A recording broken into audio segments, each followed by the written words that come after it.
Okay. Let's try and get the volume levels right for this. Hello.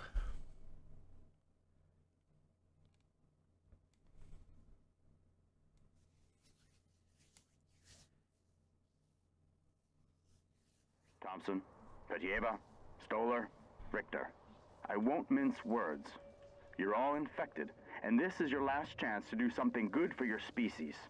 The Haven is lost, but we can still save the population and our work. I need you to help us make that happen. Re-enter Fort Freyheit, activate the long-range beacon, take the guard tower, and then hold them off for as long as you can. This is a one-way mission. You know what you're in for. Soldiers do the hard yards, so other people get to live in the light. Now, make me proud.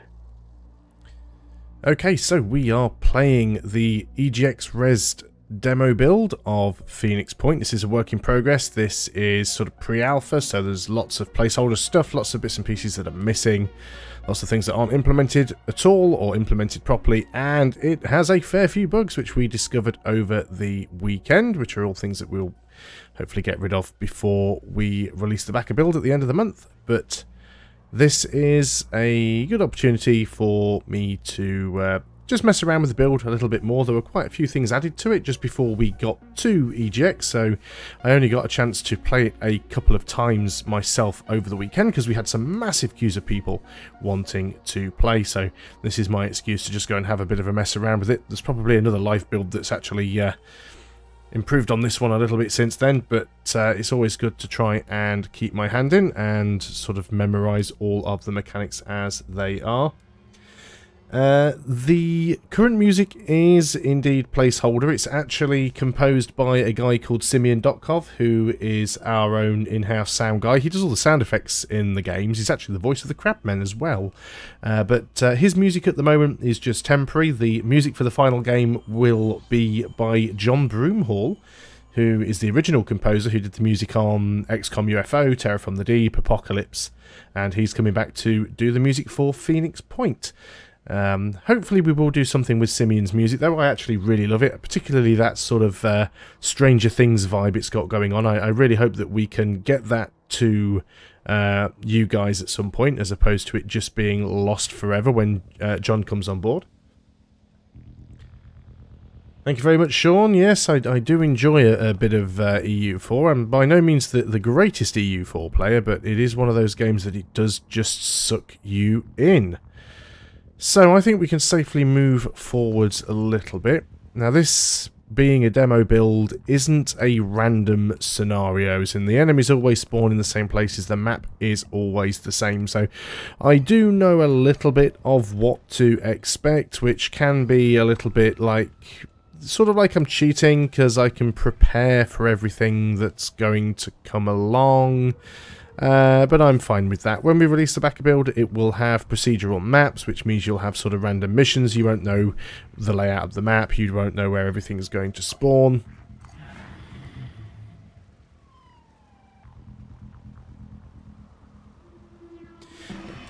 And there is our first target. Actually got a couple of Overwatch shots off on it.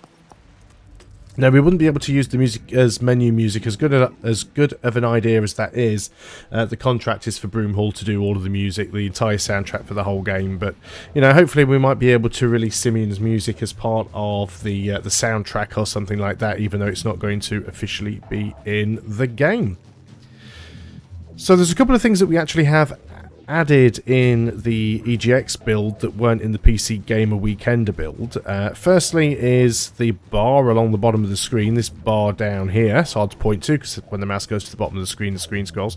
But this bar down here basically shows you how many time units we have, and the further I move, the more time units we use. If I just move along a tile at a time, it'll just use one of those time units, and that's always been the way it worked, but we've now got this little bar that gives you a visual representation of how far you can actually move. So that's what that is for there. We've still got this blue and yellow zone. As long as I stay within the blue zone, I'll still have enough time units to shoot, because shooting takes quite a few. And you'll actually notice what I can do now is I can aim at something, even though there's nothing there. I can actually go ahead and use this this free aiming ability. You can see how many time units I'm going to use if I fire this. I do happen to know that maybe I'd be slightly better off doing this with the heavy, actually. If I just go and move the heavy forwards to here and select the fire ability. So again, I don't have any targets, but I do happen to know that right behind this crate is a crabman. Now, the way that the free aiming works in this game, aiming works exactly the same way as it does if you use snap aiming. As an example of snap aiming, does anybody have a line of sight on the crab that's on the wall? No, because he's hiding behind cover, the cheeky little git. So basically, when you automatically target something, it snaps to them and you have a cone of fire that basically shoots at the middle of the target, or the target's center of mass. The idea behind the free aim is you actually choose where that cone of fire goes. Now, the chances to hit are still the same. So this represents the outer circle of the cone. Every single bullet that I fire, and remember in Phoenix Point, bullets are simulated and they fire in bursts. So the heavy, for example, fires, I believe it's 12 rounds per shot. So all of the bullets that I fire have a 100% chance to land within this red circle. Now, if I zoom in and out, the circle moves with the zoom. So this is basically how wide the spread is going to be. Everything's going to land within that circle. In the green circle, I've only got a 50% chance of my shots landing in there, but I'm willing to take that. Let's go ahead and shoot at that box. And the box is now gone, and what we've actually done there is we have revealed that there's actually a crabman behind there. Now, we did hit him, but I think we just pinged off his shield. But we have actually revealed because he was behind there. So let's go ahead and use this guy. We can move him into a slightly better spot, get a bit of a better shot. We have now got ammo added to the game, which is this little counter down here. The ammo counter actually shows our chances of hitting... talking about two different things here. The ammo counter actually shows our individual bursts, not individual bullets. So we've got 4 pips, that means 4 bursts. It is supposed to show half pips for things like Overwatch shots and reaction fire shots that don't use a full burst. So for example, on the assault rifle, a burst is 6 rounds, Overwatch is 4, and return fire is 3. And I'm not too sure that part of the UI is working yet. The free aim zoom is part of the actual game. But like I said, it doesn't actually improve your aim because the further you zoom in, the bigger the circle gets. So it's still the same size in relation to the target. So it doesn't really improve your chance to hit. Now, another thing you might notice here is we no longer have any hit chances. There's nothing here to say you've got a 50% chance to hit or a 70% chance to hit or whatever. So this is the auto-targeting. You can actually see that the target is locked pretty much on the, well, the head of the creature at this point. It's pretty much in the middle. And as the creature's moving, as the creature is twitching around, our lock stays with it. It is fairly important where we fire because obviously it is moving, but what that point is representing is the center of the cone. If I was to go into free aim mode, you can actually see the creature's now moving really, really slowly. It's got this sort of bullet time thing going on. But it's the equivalent of the crosshair just basically staying on the head and following it around. Plenty of bullets could go out here. We could aim for something a little bit more central like this. Let's go and fire, go right for the guts. And we actually did 8 damage there. That was pretty decent. We've damaged its head, its torso, one of its arms, and one of its legs. Now, there are a few more things that I would like to show off, but I think I'm going to wait. He doesn't have any bleeds, so he might survive. But I'm a little bit worried about this guy that's up here on the wall. Can you shoot your own troops?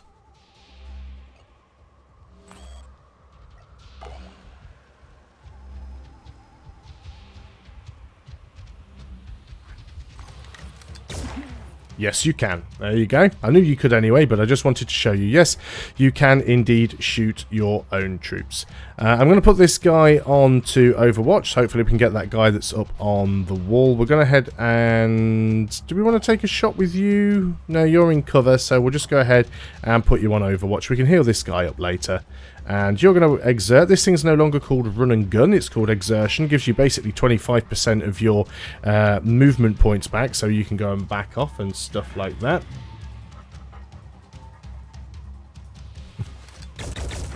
Oh, we actually got some good... Oh, with a pistol kill as well. Excellent. So there's one guy down. Or one crabman. Obviously, it's doing a sort of a slow motion ragdoll thing there. Like I said, there are some bugs in this build. We did have quite a few crashes and lockups and things like that. I don't particularly mind if it crashes or locks up or dies or whatever. We will carry on and do other stuff. But most of the time it sorts itself out. So here's a new guy. So I will go back to one of the things that I was talking about before. Right, okay, so as I mentioned previously, let's go ahead and let's get a little closer with the heavy, actually, sure.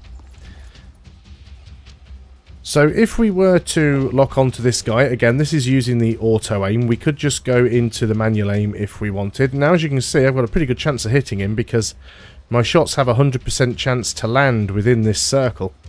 So unless the bullets sort of go around here or through this little gap, the majority of them are going to hit. We're almost guaranteed to get a kill. So on the right hand side here you can see we have this little box that tells us basically what we're currently aiming at, which is the highlighted part. It doesn't mean that's the part we're going to hit, but you can see the highlighted part. You can see how much armor it has, how many hit points it has, our chance to disable it. I don't think this is quite working correctly at the moment. How much bleed we could add to it. It's max. So basically this is the disable effects. So if we were to disable the torso, it would add +1 bleed, -3 to its maximum hit points, and -1 to its willpower. As you can see, the creature is moving around, so if we just leave the cursor and, you know, don't fire the shot for a while, it is possible that the creature moves and our shot misses slightly. But yeah, if we actually back out of that, then you've essentially just got this auto lock on. So what I was saying before is we no longer have the chance to hit. You'll actually notice here that there's no hit chance anywhere, no percentages. All you actually get to see is the health. Now, every single one of this Crabman's health pips is currently flashing, which means we're pretty much guaranteed to do that much damage. And you know, we're very likely to kill it. See this little red skull and crossbones here? That means we're very, very likely to kill it.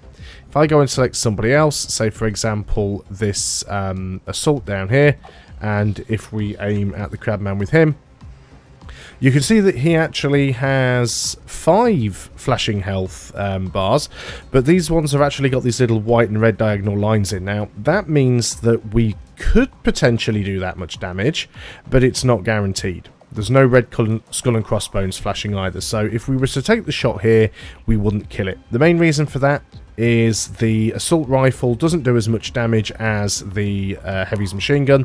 The heavy's machine gun also has a 20% chance per bullet to shred armor, and the assault rifle doesn't. So let's go ahead and use the heavy, and we can, if we want to, we can manually sort of zoom in and do this like so. Pretty much guaranteed to get a kill. Let's give him the full spread. Down he goes. You'll also notice that they now actually drop their shields and the bits and pieces that they're carrying, which is something they did not do in the earlier builds. Let's go ahead and swap our guy back to our sniper, back to his sniper rifle. We don't need to use the sniper rifle here. Let's go ahead and I think we can probably safely take a shot from behind this guy. Remember, directional cover is important here.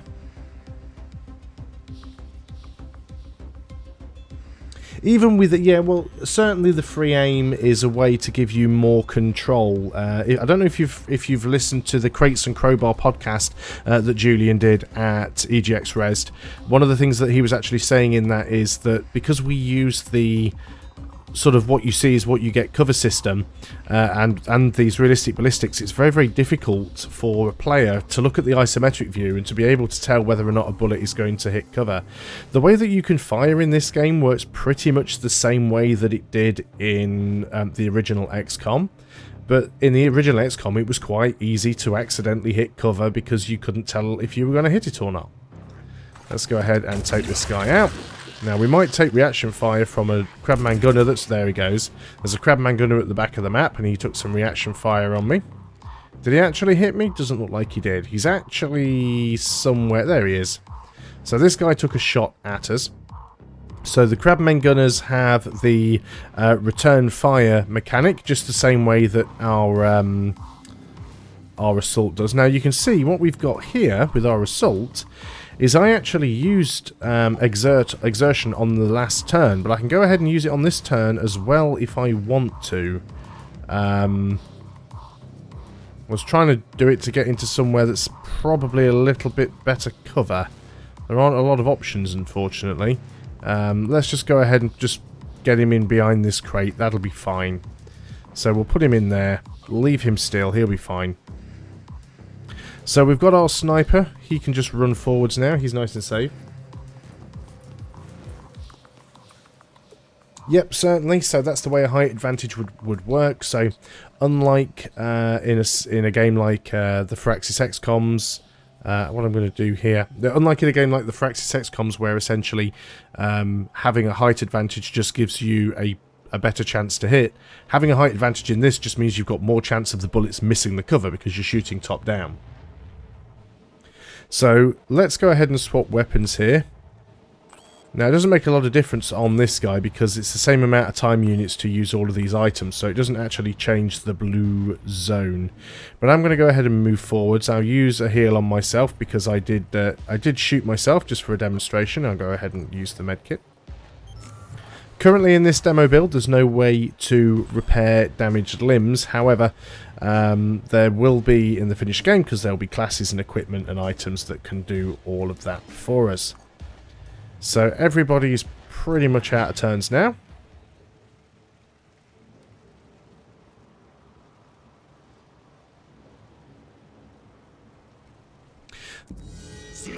I will answer that question just as soon as all of the return fires have finished. Oh, there we go. We actually got a good hit with return fire there.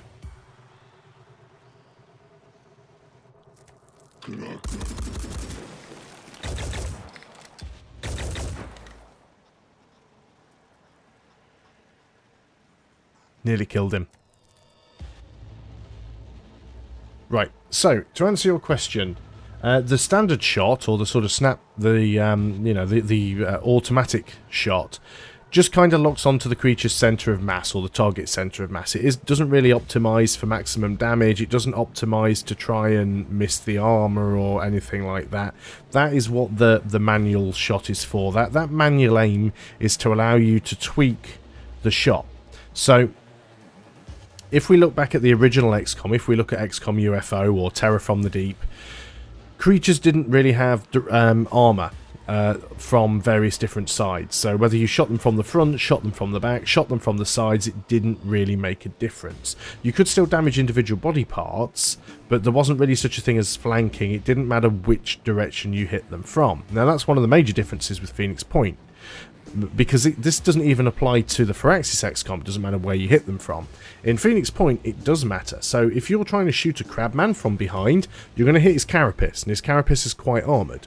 If you're going to shoot him from the front, or from the front left-hand side, you may well hit his shield, which is very, very armoured. So what you need to be able to do here, if we were just using the system that UFO uses, where the shot just automatically heads towards the centre of the square, the chances are that that shot might hit something that was armoured. So the manual aim gives you the option to be able to try and sort of move the odds in your favour slightly by avoiding the armour and shooting at a slightly softer, more squishy part. Of course, you could still miss. The shot could go wide. Shooting at the centre of mass may well still be the best way to hit. So that guy at the back is actually nearly dead. He's got a bleed on him because we've disabled his arm. I still get confused by these controls. We use the mouse wheel to change level, and actually use keyboard to zoom in and out. I'd probably change that personally. We disabled his grenade launcher arm, so that's his left arm. It's because it's on the right hand side of the image, but that's actually his left arm. There's his grenade launcher there on the floor. We can see him bleeding. He's dead on the next turn. I don't have to worry about that guy. So it's one bleed for every disabled body part, so he's essentially done for. So with that in mind, let's go ahead and move everybody forwards into what I'm going to assume is a safer spot. I'm going to move some of these guys up, and there we go. I know there's another guy down there somewhere. I think I'm actually going to move all the way up. Yep, there's another guy down there. So we will have a full inventory system in the finished game. It's partially implemented in this demo. And as I said, we have ammo. We can reload, but we only have a limited number of clips. So I don't want to go sort of too extreme here and fire off all of my shots. If I fail this mission, I will be disappointed. Bear in mind, I did start this mission by shooting one of my own guys in the leg, but I still think I'll be okay overall. Let's go ahead and move the sniper over here. And yeah, a height advantage can be very, very useful. Now, I'm going to do something that's a little bit risky because I know this is going to get me stuck. This is a little bit of a bug. But what I can do is I can jump right up here on top of the control tower with my jet jump. Defensive perimeter. It's only a matter of time before we're overrun. Let's go down like soldiers. So we've just actually completed one of our objectives because we've secured the control tower, and that gives everybody a boost in will points, which is good. It means I don't have to stop and recover anything. So everybody else is basically just going to end their actions. We might take some shots. There we go. That guy dies from the bleed, just as I expected. And then we've got a few guys that might activate. So even though we're not on Overwatch, the assaults will return fire if they have the ammo. There we go. He's out of ammo now, unfortunately. So you'll see their equipment destroyed. This is actually something new that we have put in recently. So as well as being able to hit body parts and actually disable body parts, equipment can be destroyed. If you actually hit somebody's gun, you can destroy or damage the gun. If you hit a grenade, you can damage or destroy the grenade. In fact, although it's not implemented yet, if you shoot somebody in a grenade, that grenade will explode.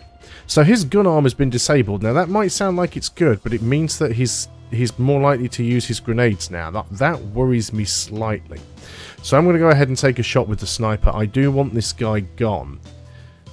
Now the sniper has a very good chance to hit. You can see the circle for the sniper is very, very small. But if we actually look at the damage I'm going to do here, we are only guaranteed to do 3 damage. The 4th damage is a little bit... it could go either way. Maybe we can find a better shot. See, if I aim here, we're not guaranteed to do that 3 damage because we can't guarantee that the shot's going to hit. If we go for a sort of slightly larger area... he has sort of hidden himself slightly behind the wall. There we go. He's coming back now. So timing is important here. So let's go ahead and take this shot. Hopefully we get lucky. And we did. Now, even if we hadn't have got the kill, if we'd have only done the 3 damage, he had a bleed on him, so he would have still bled out on the next turn anyway. Return fire. It's not an assault class special. It's basically bound to the gun. With the Crabmen, it's an ability that's bound to specifically the gunner because the gunner has the gun. So with any weapon selected, you'll see that weapons have different abilities. So for example, we've got the sniper rifle selected here, and below the ammo counter you see this little bullet that's penetrating a shield. That's because the sniper rifle and actually the pistol has armor penetration, so the bullets completely ignore armor. If we select one of the assaults, you can see this little sort of bending U-turning arrow. That's return fire. So the assault rifle has return fire. If we look at the heavy, the heavy's got this little shield peppered with holes, and that's because the heavy's machine gun has a 20% chance per shot to shred armor, as in it will remove the armor. And if we go ahead and have a look at a grenade, we can see grenade's got this little shield that's got a big explosive crack in the middle, and that's because grenades and explosives are guaranteed to shred armor. Vehicles will be faster than infantry, but bear in mind vehicles do have limitations. You won't be able to bring them on all maps because simply won't be room to fit them on all maps. They're also going to be quite difficult to get a hold of. It's not something that you'll be taking along with you on every single mission. It might also limit the amount of troops you can bring to the mission, so you've got to decide, do you want a big squad or do you want a smaller squad with a vehicle? Will you be able to customize weapons? Weapon customization, I'm not 100% sure on. There'll definitely be customization for the soldiers, both cosmetic and things that do affect the game. I would like to hope that we intend to put in customization for the weapons, but I'm not 100% sure, so I don't want to confirm it one way or another. Outside of the battles, yeah, you will have the you'll have something that was similar to the UFOpedia in the original XCOM, so you will be able to have a look at all of your equipment and develop new technologies and things like that for them. So what have we got left? Well, we know we've got this guy up here on the roof. We could go ahead and take a shot at that guy. Now, I know there's one down here somewhere, but I believe that's another brawler. So I feel quite safe in moving over here. And let's take some shots at that guy. So again, the heavy isn't really all that accurate. Now, because this is a gunner, you actually see down here on the enemy's icon that he's had this 22%. That's not our chance to hit him, that is his chance to hit us with return fire. So there's a 22% chance that his return fire is going to hit us.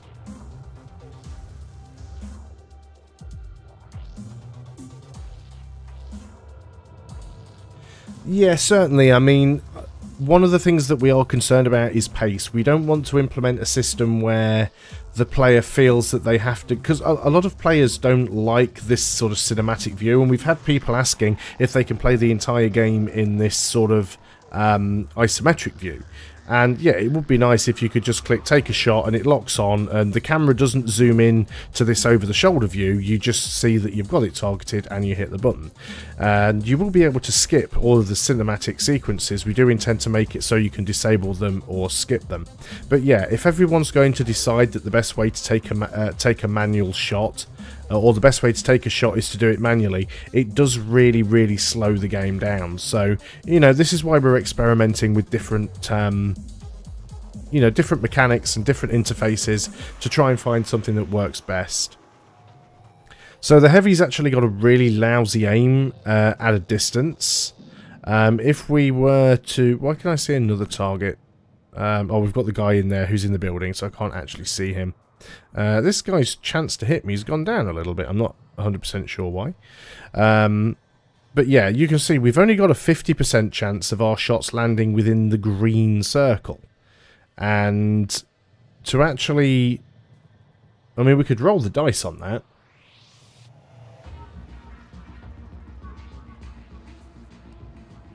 We haven't done the interface... I mean... The majority of the work that's been done on the game so far is on the tactical side. So there is some stuff that has been done for the strategic side and the management side, but it's all in little bits and pieces and bits of concept and stuff at the moment. So I'm not 100% sure exactly how it's going to work, but the bits that I have seen did look very much like the sort of the XCOM thing where you've got a 3D model of the character and you can change the customizations on it. So hopefully that's how it is going to go. Yeah, these things they are quite ugly, aren't they? Let's take a shot anyway. I'm feeling brave. I'm feeling lucky. We've only got a 50% chance for bullets to land within the green circle, and even then, we're pretty much going to have to be on the bullseye if we want to hit him. But we actually did quite well there. We've disabled his grenade arm, which is fantastic. So that gives +1 bleed. So he's down to 3. So he's dead in 3 turns anyway. And he didn't actually hit us with return fire, I don't think either. No, we've got full health. Excellent. And the gunner, or the Heavy, also has 4 armor. So that helps him quite nicely. So who do we have remaining? We know we've got a couple of aliens that we can still see. So we've got the one on the roof. We don't have a line of sight on him. I mean, of course, we could, if we wanted to, still try and take a shot. But, you know, he's over there somewhere, and we'd have to shoot through a lot of stuff. There is an alien over here somewhere. We did have a line of... well, we saw him. Can't see him with you. I think you can see him. Now, you're actually currently out of ammo. So, we will go ahead and reload. And now, we should still be able to take a shot. We do have a shot on you. Now again, there's quite a bit of cover and stuff in the way. Now we could aim for the grenade arm. Probably wouldn't do a lot of damage. We can try and go for the leg. Let's try and go for the leg. Even if we don't hit it, maybe we'll get this cover down. Let's go and fire the weapon there. Oh, we got really lucky there. Really lucky. I think we might need to reduce the accuracy of some of these weapons.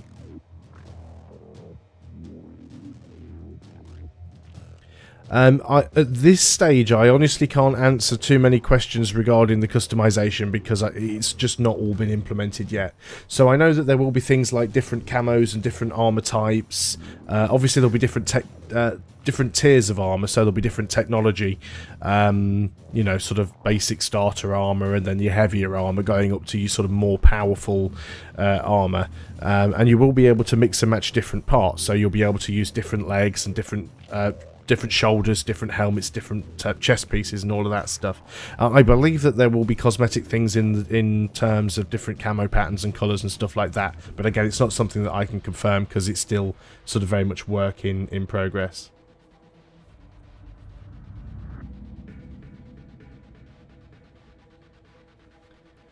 The soldiers are pretty much all going to be the sort of the same height, so they'll be the same body type. Obviously, we'll have male and female models, but the heights and everything will be the same. There's very specific reasons for that. First of all, it can make the animation more difficult because everything in the game is measured at specific heights. So you can obviously the game has these different levels, and all of these different levels are different height. They're a set height. I think they're all like 2-meter intervals. An individual square on the map, I believe, is a meter square.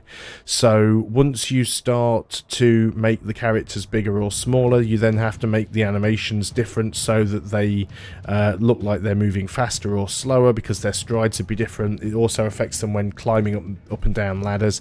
It also can adjust their target profile, you know, making them a bigger target or a smaller target. So everything's basically going to be a set size.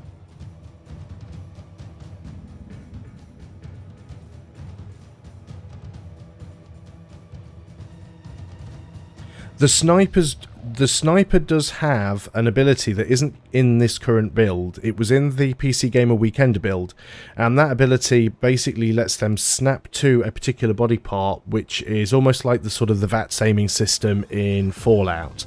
So we removed it while we were testing out the free aiming, but the sniper's snap aim shot actually gives him, for a start, it actually costs willpower. It's a special ability, and it gives him a really big advantage to the aim. So if the sniper uses the snapshot and aims at a specific body part, he's pretty much guaranteed to hit it, but it does cost willpower. Another thing that we've changed on the interface, you might notice beneath the abilities these little coloured lines, the blue lines and the yellow line. The yellow abilities connected to the yellow line, those are abilities that are part of your soldier's core abilities or part of his class. The blue line and the blue abilities, those are abilities that are actually part of the weapon or the current equipment. Because as you see, as I cycle between my different weapons, the yellow abilities stay the same, but the blue abilities change because they're bound to the weapon. Now, even though we've got classes in Phoenix Point, those classes aren't as rigid as they are in something like the Firaxis XCOM. For a start, with our inventory system, you'll actually be able to swap weapons and equipment between different classes. It's quite possible for the sniper to pick up the rocket launcher or the machine gun from the heavy and fire it. He won't be as good at it as the heavy is. He'll have a penalty, so he probably won't be able to move as far because it's quite heavy, and the sniper probably won't be able to carry it. You know, the heavies are all big guys. They've got lots of strength. They're trained in this sort of stuff. Likewise, the heavy could pick up the sniper rifle and fire it, but he's probably not going to be anywhere near as accurate with it as the sniper is. But the special abilities are part of the weapons and the equipment, not necessarily the soldiers themselves.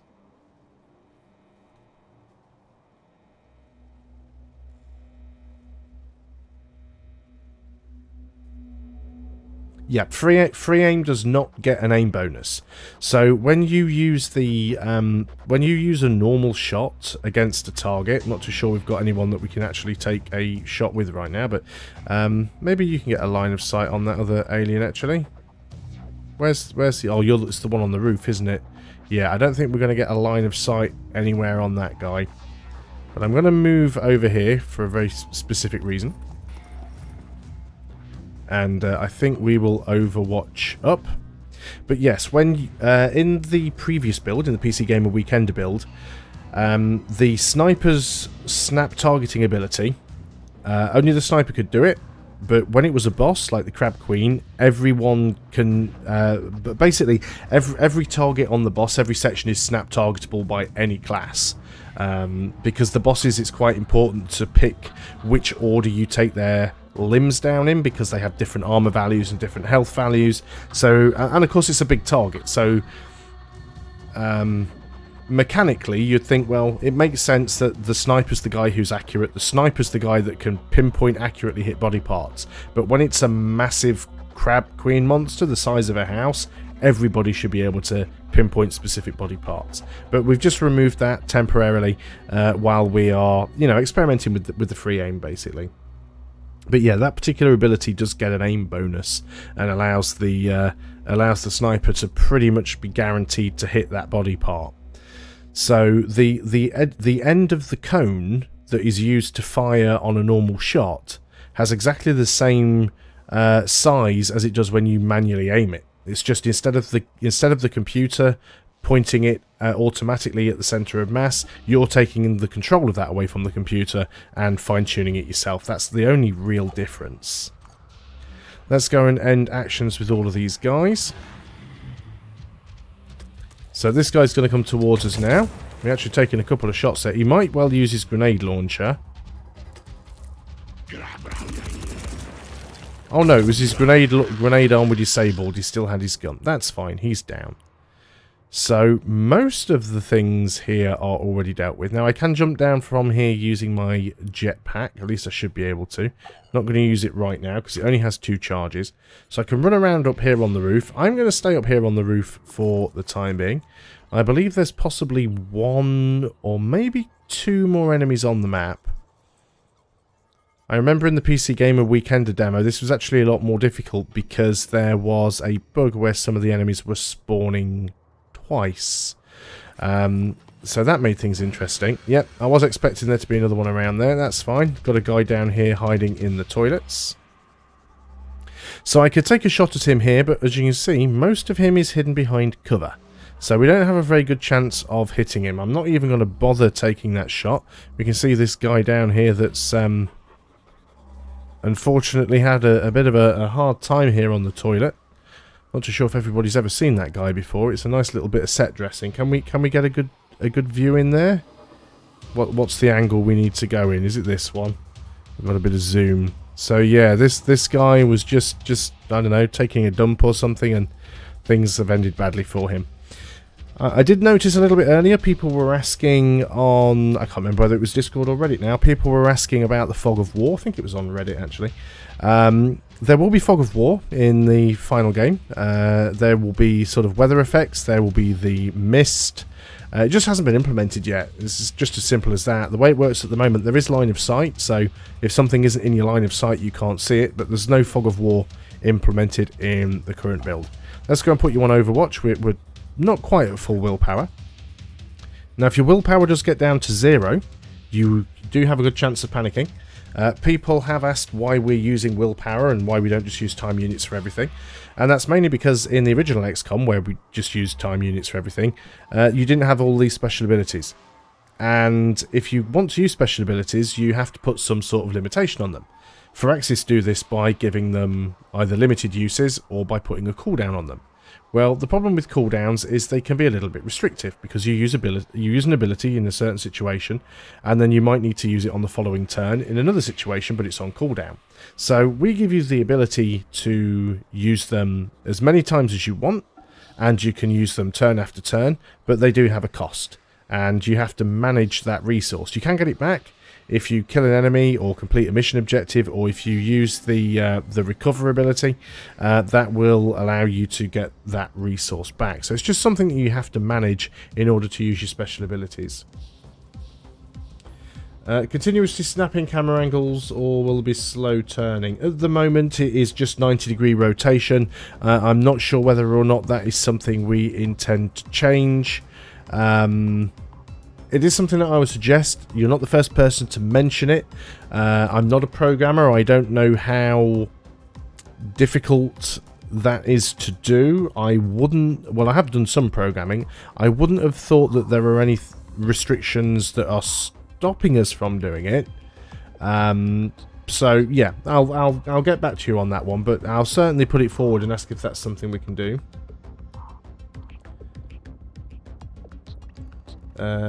Crab cream plowed through the tower and the soldier who was on one level got knocked off and died. They do take you do take a certain amount of damage for every level that you fall, and I think it's 2 damage per level. And what you've got to remember is, if you look at the top of the tower, so falling from here, so obviously that's the ground. Falling from one level would be 2 damage. Falling from the top of this block would be 4 damage. Falling from the top of this block would be 6 damage. If I fell right from the top here, that'd be 8 damage. So you can take a lot of damage if you fall from the top. I don't know what tier of armor this is. I don't think it is first tier, actually. It might be second. I'm not even 100% certain that they've decided which tier this is going to be for, because I know that the I'm pretty certain the heavy doesn't get the jump jet at tier 1. Bearing in mind, of course, this is New Jericho. This isn't actually a faction that the player plays. The player plays as the Phoenix Project, so the New Jericho faction is specifically an AI faction, but it's just something a little bit unique for the demo, because the demo actually takes place, the scenario in the demo takes place before the main story. Oh yes, it's almost certainly not final tier. No, not at all. So what am I going to do here? I've got that guy over there. You're on Overwatch. I need to zoom back in a little bit because I can't play that far out. It's also because I wasn't zoomed in. I was just zoomed out. I was just miles away from the camera. So we've got our sniper over here. I'm going to move the sniper around to the back. I don't think he's going to be needed just yet. One thing I will do with the sniper, just because I'm not doing anything with him, I'll just quickly swap to the pistol. Now, the pistol does have an ability here, which we can actually use for Willpower, Gunslinger, that allows you to fire the weapon again. Now, again, this is a bit of a leftover ability, but what we're doing at the moment, if I fire a shot with the pistol, you can see it uses a very small amount of time units, so I can fire the pistol. Now that doesn't end my turn, and I can go ahead and I can fire the pistol again. And I've actually still got enough time units to fire it a third time. In fact, if I hadn't have moved with the sniper, I would have actually been able to fire the pistol 4 times. The sniper rifle you can only fire once because that takes a lot of time units to fire. The assaults, I believe, can actually fire twice, because firing the assault rifle on this guy uses half of his time units. I could actually fire it twice if I didn't move. The same goes for grenades, by the way. I could throw 2 grenades if I didn't move. Now, this will be a little bit different in the final game. We haven't 100% decided whether or not we're going to keep the multiple shots per turn. This is not what we originally intended, at least not with the time unit system. The way it was originally going to work was that if you fired your weapon or threw your grenade or performed an attack, it would end that character's turn, but then you would basically have will point enabled abilities that would allow them to continue the turn and combo extra actions together.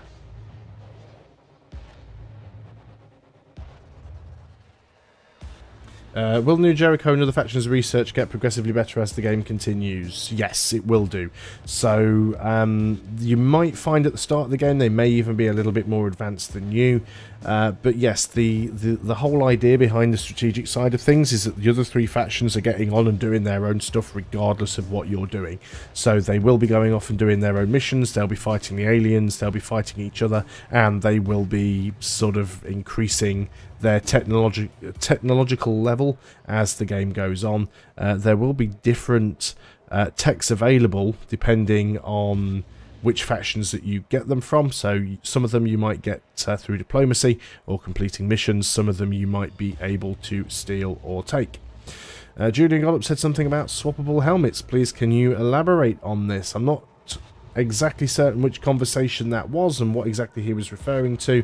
As I've said before, there will be customization, including armor, and you'll be able to wear like different helmets, different chest pieces, different gloves. You'll be able to mix and match different parts of armor. It won't just be like the original UFO where you had your normal armor and your power armor and your flying armor. You will actually have different bits and pieces that you can mix and match. Some of them will just have cosmetic changes, but you will also have different bits of armor that give you different abilities and different statistics.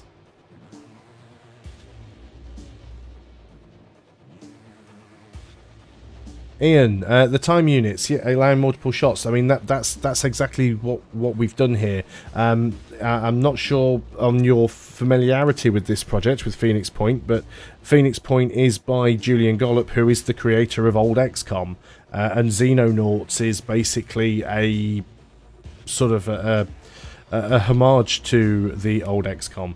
So when Firaxis made new XCOM, they very much changed the game to an almost board game like, you know, 2 actions per turn, firing ends the turn. All shots are decided on basically rolling a dice against some stats. With Phoenix Point, we're going back towards the sort of original simulationist mechanics. Let's go ahead and I'm not going to do anything with Petieva, actually. I will leave her there.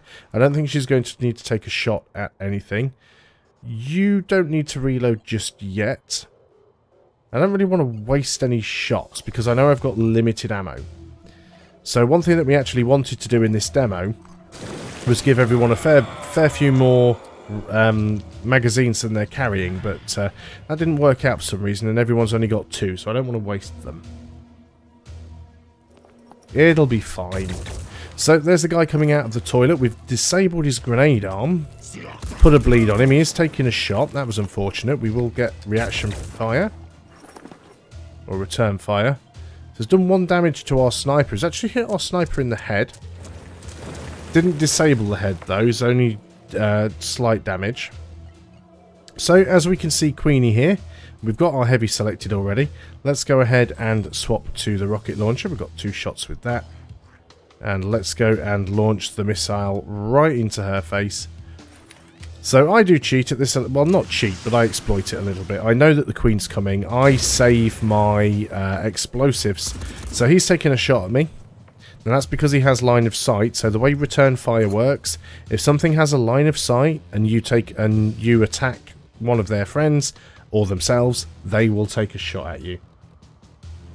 If your soldier's head gets disabled, it reduces their ability to regain willpower. So essentially they will panic and they won't be able to recover any willpower. It's just a massive penalty to that.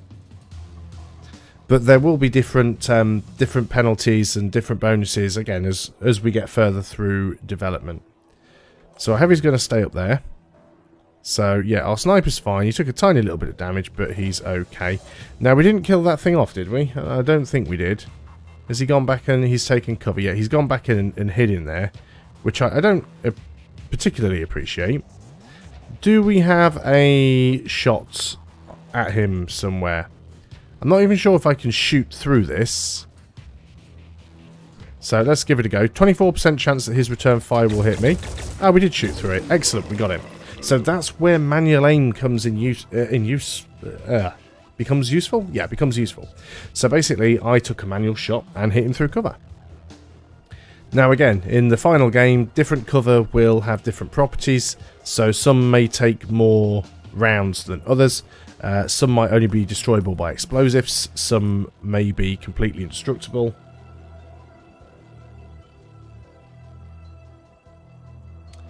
At the moment, the current model is everyone has a 360-degree view.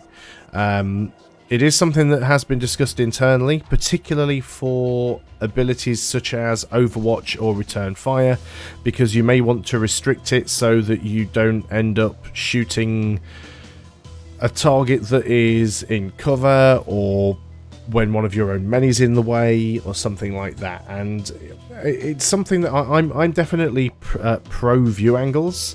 I did like that in the original XCOM, but one thing we don't want to have is that original XCOM or that Xenonauts mechanic where every time you walk into a room you have to stand and turn around in 45-degree increments to check all the corners of the room, because it's just a lot of extra clicking, it's a lot of extra input, and you know, potentially a waste of time units. And if you make it so it doesn't cost any time units, then you might as, you know, if you make it a free action, then you might as well just give everyone 360-degree view.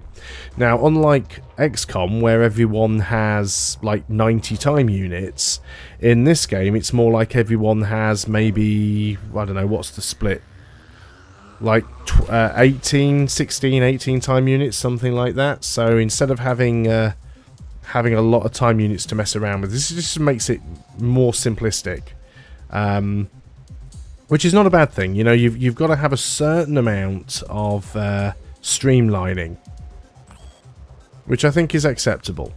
Let's go ahead and throw this grenade if we can reach that far. We can't quite get that far, and I'm a little bit reluctant to do that because I don't want to get my guys killed. I'm just going to back off again a little bit.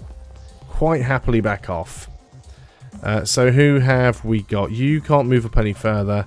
You've already taken your shot this turn.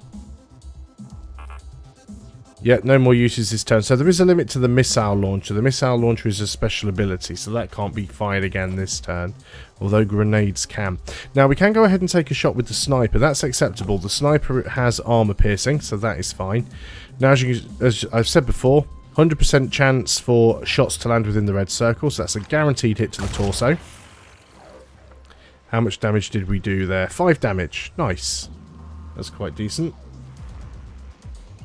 So you can't really do anything else now. You can't do anything else. You're just going to stay up there. She could come and destroy the tower. She might do.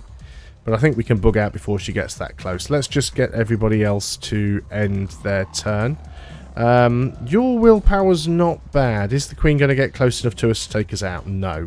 So let's use exertion and just try and get you a little bit closer. And in she comes. We haven't taken out enough legs to slow her right down. But she's not going to get close enough to do anything.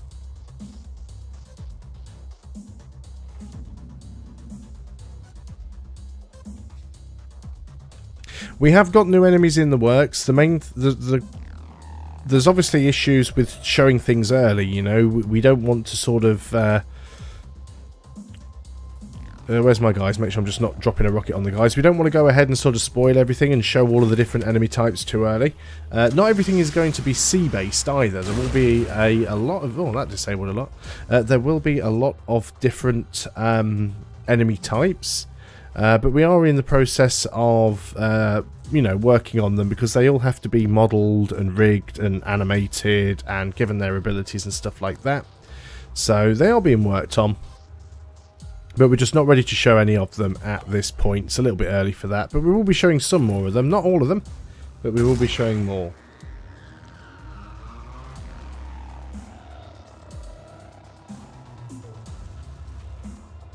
Will the game feature explosive packs to make breaches through walls? There is we do have it internally, a list of different bits of equipment. I believe there will be explosives. I believe there will also be mines as well. So we do want to give the players lots of tactical options. So I'm just going all in with grenades here. This does make it a lot easier because we've got 8 bleeds on the queen now, taken most of her armor off. So as you can see, we've disabled both pincers, we've disabled all 3 legs on both sides. So now she's got 8 bleeds. She's going to take a lot of damage. Let's go ahead and use the sniper here. And, well, we haven't disabled the head, the torso, or the abdomen. So let's go ahead and... The head's got a lot of armor. We could try and aim for the abdomen here. No real chance to disable it. Let's just carry on going for the head then. Right in the head. Oh, don't want to click there. I don't want to accidentally move. Yeah, we didn't disable the head, but we did damage it. I'm really getting down to Simeon's music here now. This is excellent stuff. Do we have enough time units left to still fire the machine gun? We do not, unfortunately. You've got 1 round or 1 burst left in it, so we won't use that up just yet.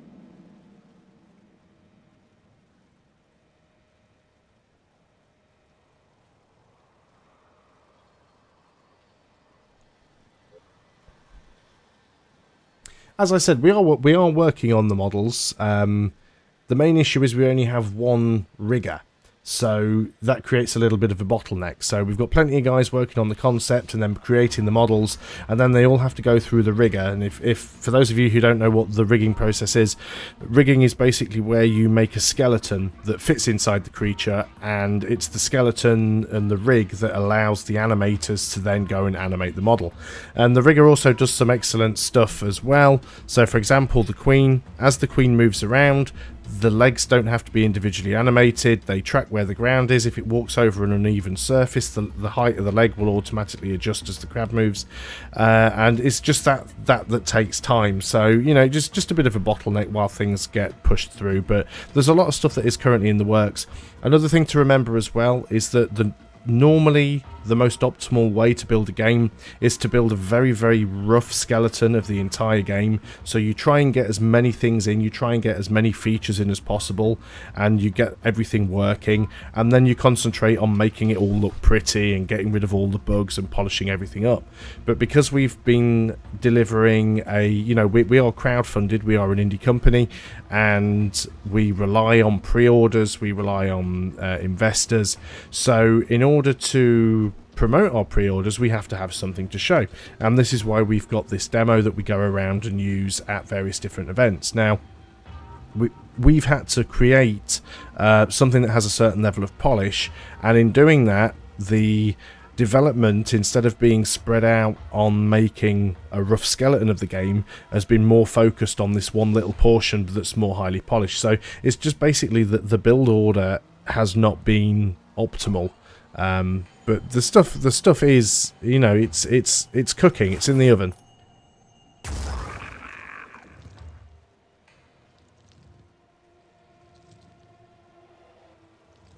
There's no current plans for aerial interception. It made more sense in the concept of the original XCOM, where you were fighting basically aliens that were attacking in UFOs. That isn't really the case in Phoenix Point. We're not really talking about extraterrestrials here. We're not being invaded by, you know, aliens attacking us in spaceships. There will be transports, and there may possibly be some flying units. But yeah, nothing like aerial interception is planned at the moment.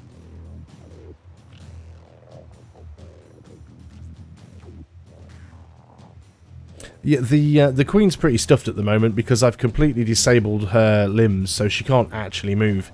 And that's just because I saved all of my grenades, which, you know, is a perfectly valid strategy. Another thing to remember, though, I guess, when you see people that are able to beat the demo, like I'm doing it here, the demo isn't balanced. This is something that is put together for people to be able to get a bit of a feel for it, to play the game, feel how the mechanics work.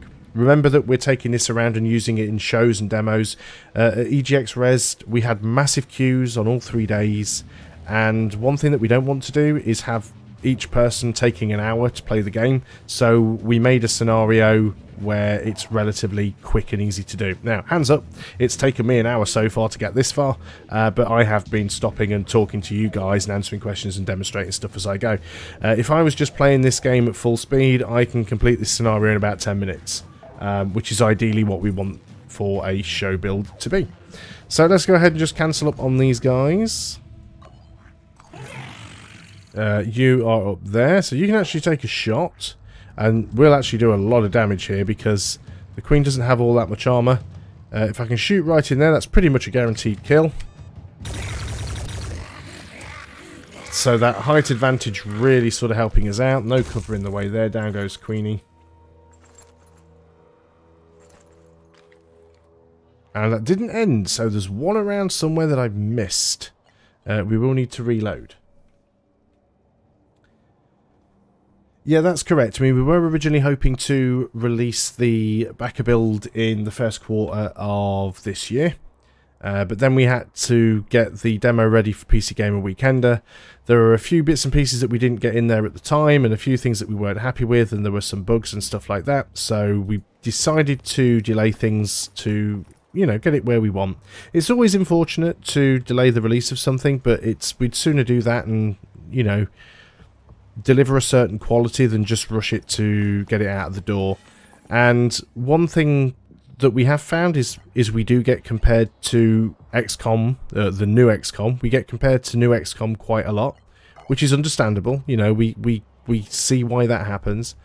And one of the things that we wanted to do was to be able to show people that the game isn't XCOM. So putting things like the inventory in, putting things like the free aiming in, those are the things that make us not XCOM.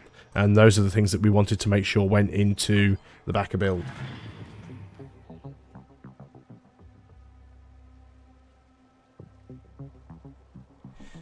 Pre-alpha every 2 months. Yeah, that's the plan. But every couple of months we'll do a new build. So the reason that we won't be doing it more regularly than that is that as you introduce new mechanics and new assets and new features into the game, you introduce new bugs. So we need to have a certain amount of time to put new stuff in, and then we need to have a certain amount of time to bug test it and make sure that it's all stable. I knew there was one left. So there needs to be a certain amount of time to test it and make sure that it's all stable and all of the bugs were fixed.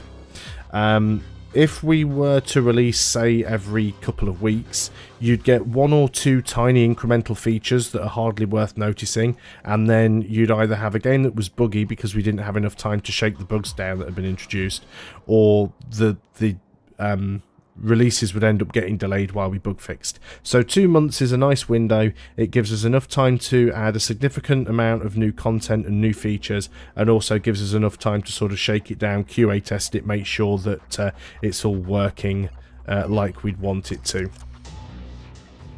That's not to say that we might not decide at some point, you know, oh, we can do an extra release this month. It might happen, but it's not a guarantee. You don't have a shot from up there. I don't think you need one.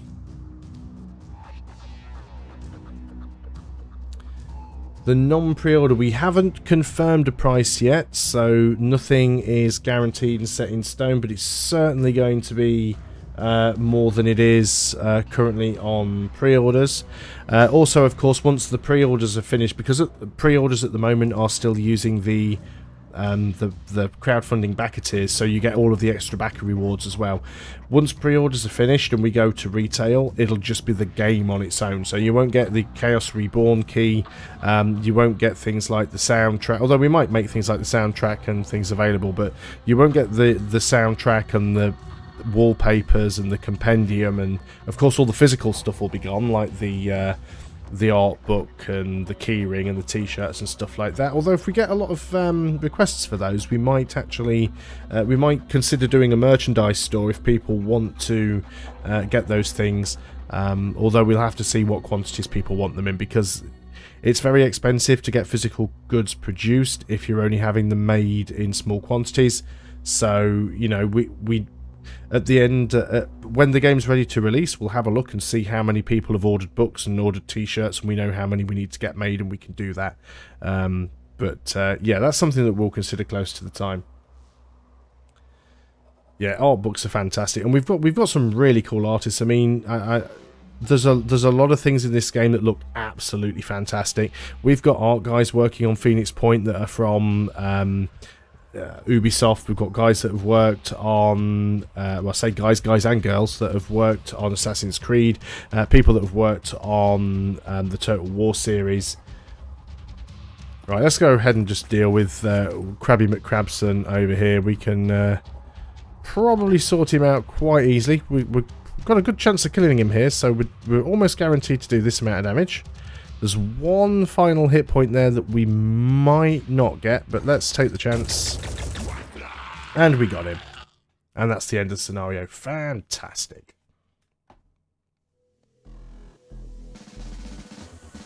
I'll just wait for him to finish doing his speaking, so he's not speaking over me.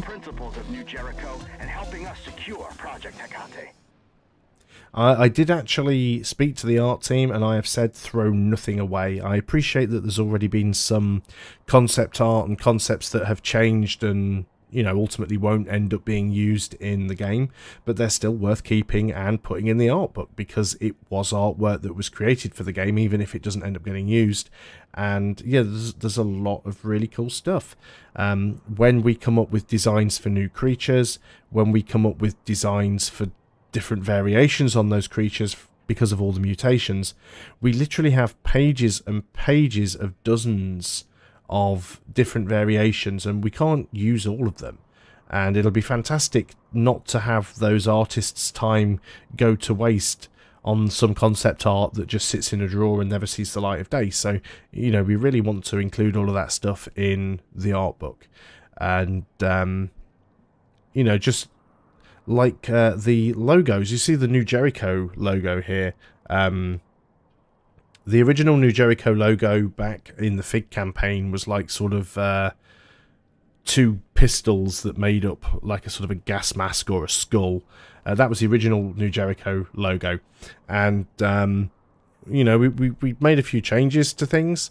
And there were literally pages and pages and pages of just different logo designs for each of the factions. So there's a lot of stuff that we've got to show. The strategy layer is still a long way off. It's not going to be in the backer build for quite some time. As I said, most of the focus has been on the tactical battles because we needed to get that ready for the demo. And, you know, when it comes to playing the game as well, it'll be far more interesting to play the tactical missions without a strategic layer than it would be to play a strategic layer without tactical battles. So the strategic layer will come at some point, but it's not going to be in the April backer build.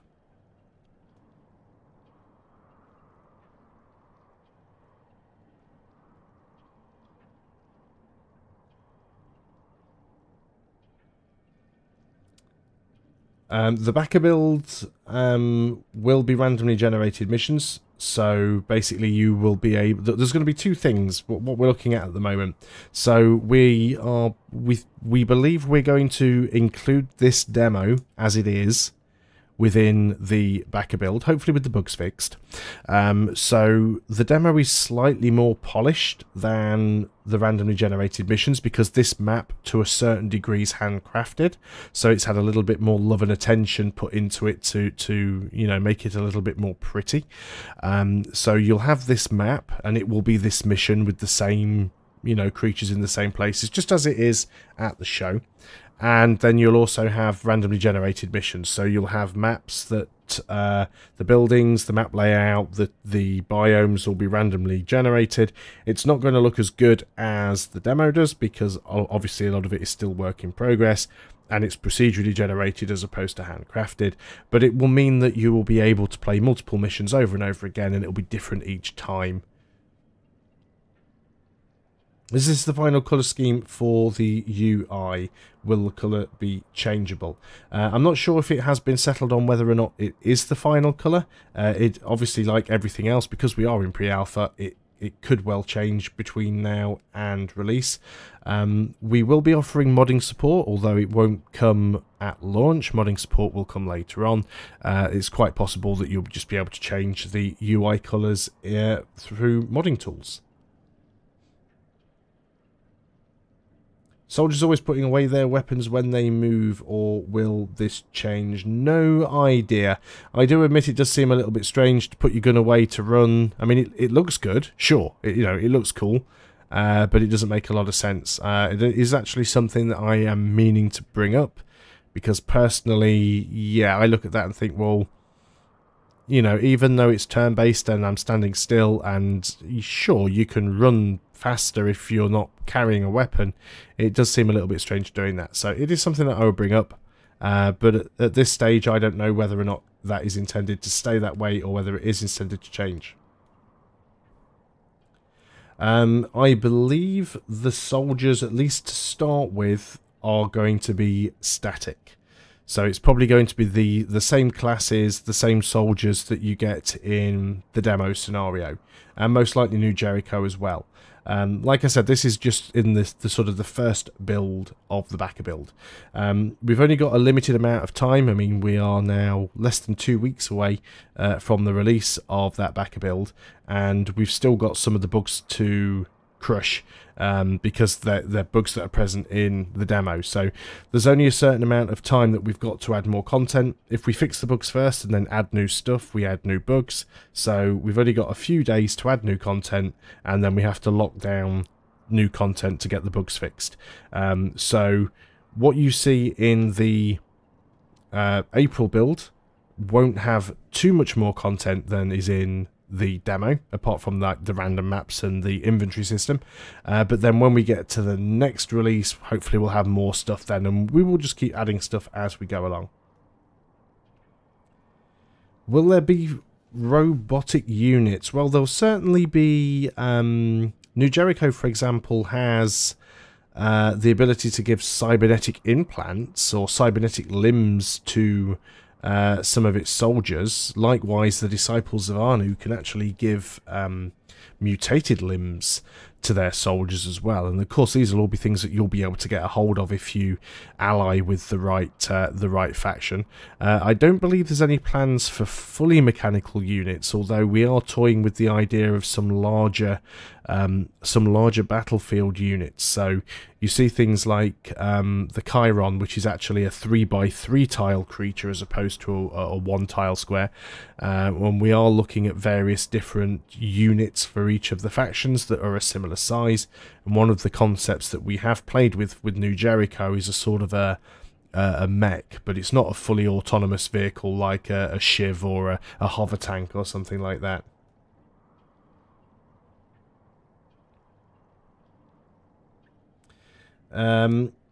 Cybernetic will give you abilities. I mean, yeah, like mutated limbs, and just like the way the alien mutations work, different limbs will give you different abilities. So if you replace a limb with a cybernetic limb, it'll give you some sort of ability or a stats boost. The game will have stats, so much like the original old school XCOM, where people had sort of strength and agility and accuracy, you're going to have stats like that as well, so different limbs will affect those abilities. We will be seeking out feedback for the demo. We are going to be reworking our forums over the next couple of weeks, so we will have a forum where people can go and leave any feedback that they have.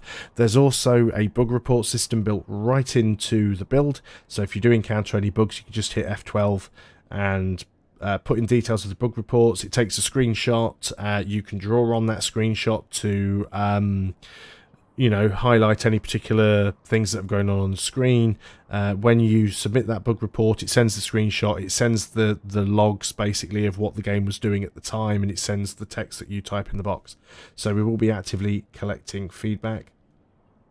It's always worth bearing in mind to people, though, that, you know, we can't always necessarily implement every idea and suggestion. Feedback is all read and it is all considered, but sometimes you have to bear in mind that there's a lot planned for the game that the players don't necessarily know about, so not everything, you know, there are things in the build that we know are going to change, or things that we know are missing. So often, sometimes people make really good suggestions, but they're just not feasible based on what our other plans are.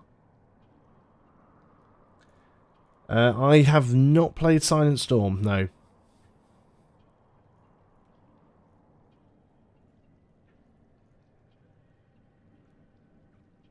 I think what I'm going to do now, though, is I will end this stream. Been going now for just over an hour, and we've played through the scenario, answered a good number of questions, but it is now 12:30 AM here in the UK, so it's probably a good time to end.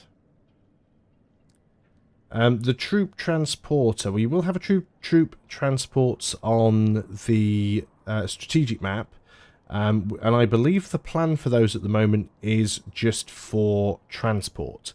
But the vehicles on the tactical maps, while they can be used for transport, you can actually get weapon upgrades for them. So you will be able to use them as active combat vehicles.